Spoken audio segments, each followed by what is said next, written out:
ve gerçekten yorgun anlarında. Mutluyken size ne demek tadınızı kaçırır? Yani çok zor. Mutluyken tadımın Öyle mi? kaçması.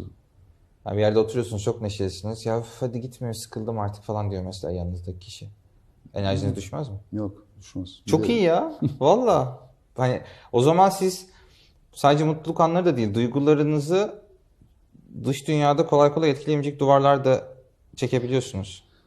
Yani aslında duvarlar örülü ama bu duvarların mimarı biz değiliz ya maalesef. Bunu insanlar örüyor bizim hayatımıza bu duvarları. Aslında kendi yönlerini kapatıyorlar. Yaşadığımız olumsuzluklar, karşılaştığımız olumsuz insanlar, olumsuz tecrübeler vesaire vesaire.